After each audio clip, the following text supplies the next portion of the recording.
फाहिश फिल्मों और खुद लज्जती से निजात हासिल करने के लिए अपनी जहनी कैफियत को समझें कि किस तरह आप खुद से झूठ बोलते हैं, कौन कौन सी वजूहात की बिना पर आप बुरे काम करने लगते हैं। आज की इस वीडियो में मैं कुछ ऐसे टिप्स बताऊंगा जिन पर अमल करके आप नोफैप चैलेंज कामयाबी से पूरा कर सकते हैं। मैं हूं असीम अब्बास और आप देख रहे हैं नोफैप हेल्थ यूट्यूब चैनल। अपनी रिपोर्टिंग नोट करें, एक नोटबुक लें, उसमें ये सब बातें लिखें जो मैं आपको बताने लगा हूं। अक्सर ये झूठ हम खुद से बोलते हैं कि डॉक्टर्स के मुताबिक मुश्तजनी नॉर्मल है। ये काम तो सब ही करते हैं, चाहे बच्चे हों, बड़े या जानवर। खुद को आजमाऊं तो सही कि मुझे नोफैप चैलेंज से कितना फायदा मिल रहा है। मैं तो पहले से ज्यादा कमजोर होता जा रहा हूँ। कहीं नोफैप से नामर्दी तो नहीं पैदा हो रही। आज कर लेता हूँ, जूस वगैरह या अच्छी खुराक खा लूंगा, रिकवरी हो जाएगी। बस उसके बाद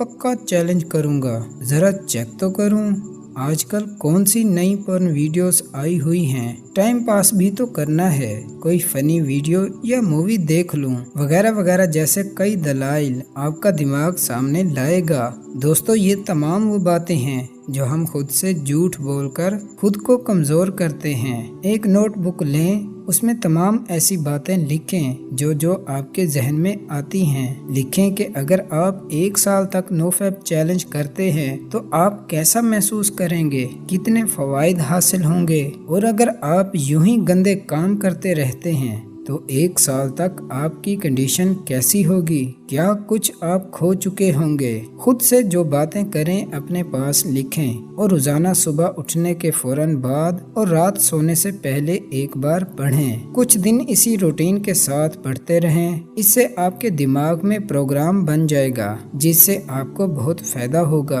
कुछ अच्छी आदत अपनाएं और साथ में कुछ सीखें, मसलन ड्राइविंग सीख लें, कोई नई जबान सीख लें, कुछ पैसे कमाने के तरीके सीख लें, साथ में इमरजेंसी टिप्स याद रखें और विल पावर को स्ट्रॉन्ग बनाएं। अच्छे काम करें, नमाज पढ़ें, बार बार अपने लिए दुआ करें और मुझे भी अपनी दुआओं में याद रखिएगा। अस्सलामु अलैकुम।